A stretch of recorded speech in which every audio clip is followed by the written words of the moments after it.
The next question is, how about images and vision, right? Because text and language is now highly well represented. So the next question is, can we have something for image or for computer vision? And there are models as well that have been going on. One of them called the GANs, Generative Adversarial Networks. But the greatest kid now on the block is what we call the diffusion models. The diffusion models, again, what they do is to take images, and I think students and probably even professionals, you have played with something called DAL-E online, where you generate images of people standing in the moon or somebody riding a horse or whatever it is. And that model is very powerful in that it's able to capture image representations and able to produce new images that are similar to what the image was doing. And again, I've written the objective for that. Again, for those who are interested, you could probably look out for that. But this is my space now. This is what I work with to be able to capture molecules. You can imagine 3D molecule, 3D structure of molecules.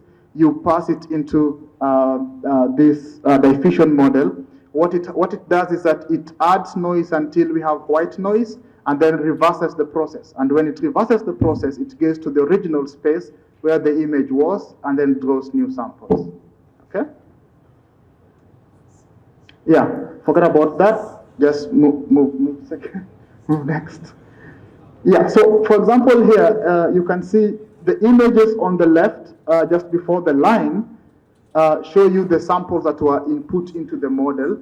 And what on the right is examples of samples that were drawn by the model after learning the structure of the image. And what does this portend for us?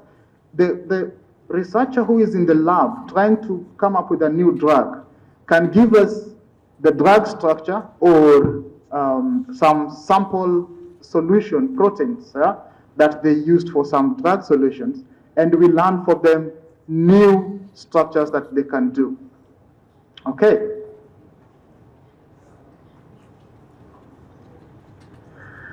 Right, enough of the mathematics, right? So we have ascertained that these models are powerful and they are huge and they are large and so on. But what are some of the limitations? The limitations I'm going to do are motivated by things from ChatGPT. I asked ChatGPT a few questions about Africa, and I saw the problem. And these are where there's a problem, we have an opportunity, right? So these are the opportunities for researchers and practitioners to be able to go and try to solve. So I asked ChatGPT last night, who is the first African to receive a Nobel Prize? ChatGPT, first of all, gave me a big answer, and I didn't include it here. It said Albert Schweitzer was the first African to receive a Nobel Prize. Then I was shocked because that name sounds German, right? And I was like, let me ask again. So I asked again ChatGPT, and now it apologized that, hey, sorry for my previous answer. It's actually somebody called Albert Luthuli, right? A South African. So this is a problem, because if you're going to trust ChatGPT and it tells you answers and apologizes later, that's a problem that is called hallucination, right? So it's giving you, it's not sure, but it's confidently giving you, right? If I didn't know Schweitzer sounds German, I would just have taken it as the answer, right? But it's not. Then I asked again the same question in a different format, right? First African to be a Nobel laureate. And now it goes back to Albert Schweitzer. So the fact that large language models take so much text, gives it so much information, sometimes the actual accurate answer to things is lost in that mix, okay? The next limitation will be that large language models so often are stuck in the past, right? Like GPT-3, what you call ChatGPT, is a 2022 last trained model. If they are to train it again, they will need resources, they will need all these kind of things. Nobody has that time, nobody has those resources, right? Well, OpenAI has resources, Google has resources, and so on. But, well, for us, we may want to think maybe we don't have those resources. So I asked ChatGPT, who is the governor of River State in Nigeria, right? There's a state called River State, right? Right. And it told me that according to its knowledge, which is true, in 2022, Nyesom Wike, right, was the governor. He's no longer the governor, no?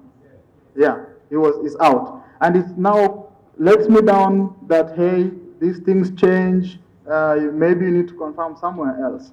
So the question is, how can we update large language models in a way that we don't have to waste resources and they're always updated? That's a gap that we have in research. Next. Now, the final problem we have is that these things can give you answers because they understand a lot. They have been trained on such huge information. They'll give you an answer, but that answer they're not able to tell you where it came from, right? For example, if I asked which is the large language model that was created in Africa, it doesn't have any idea. Well, even me, I don't know, but it claims something to do with there hasn't been a widely recognized large language model. That could be true, right? There may be no large language model from Africa, but can it tell me the source of that information? We cannot verify, right? Because that data is contained in the internal representation of the weights of the model, right? So now, with all these problems and limitations, how can we move forward in that context? The other challenge with large language models has to do with cost considerations. These things are so large, they require such a huge amount of data, and they require such specialized hardware to be able to train. For example, GPT from OpenAI has 175 billion parameters. Now, if you know what parameters means in statistics, these are, how do I make it in a simple form? These are the elements of the model that actually retain the information, right? So that you are able to now predict or classify the next data point. That is very huge. It will take you months to train. It will take you, even to curate it, will take you years sometimes. So the source of data, for example, OpenAI's GPT-3 was trained on, for example, open web, books, and so on, but they have hidden some information about proprietary data they used to train the extra mile. Google came up with some other model called the BARD, which has 137 billion, a bit smaller than GPT-3, but it's a still big model. And they also claim to have trained on Common Crawl and some news and Wikipedia and so on, but there's always some hidden hand under the table that they use to extend it to be more powerful. The last model there is from Facebook, and Facebook, their model is completely open source. It's called Llama. I think I forgot to add it there. Sorry, apologies for this.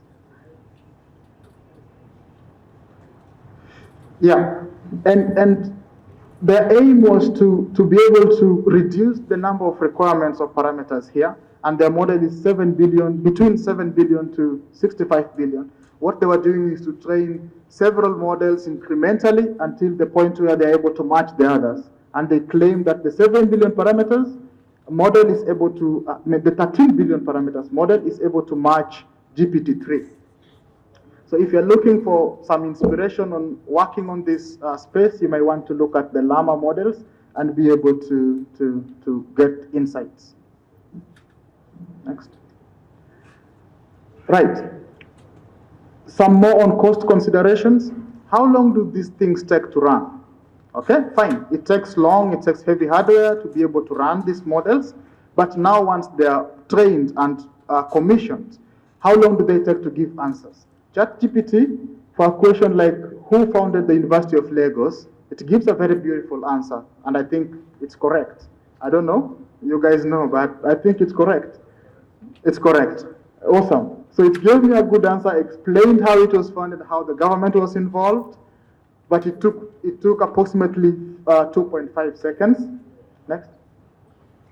Then I said, let me try Google, right? Google is even more beautiful, gives even the image of the guy who found it, but it takes around 0.5 seconds.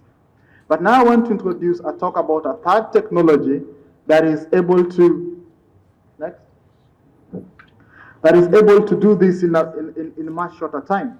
And this technology is called knowledge graphs. Knowledge graphs are constructs that have been curated. Data has been represented in a graph format so that then you're able to query directly the data. Yeah? One of the common knowledge graphs that are open source are Wikidata. Wikidata contains a lot of information in what's it called, graph format, and you can query it using this kind of query, what we call Sparkle query. Now, ChatGPT was able to generate for me this query and give me, so that then I can answer using Wikidata. I had to change a few things, but ChatGPT is able to generate for you the query. The beauty with knowledge graph is that it's able to do it in 0.26 seconds, which is faster than the other two. So now we look at the cost considerations for running the model or for answering queries.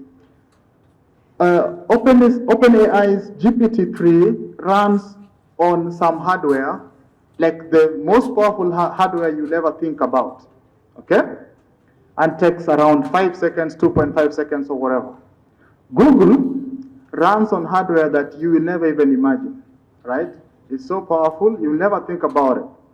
And it takes 0.5 seconds to answer that question. But Wikidata runs on some old hardware or weak hardware, but is able to answer 0.26 seconds.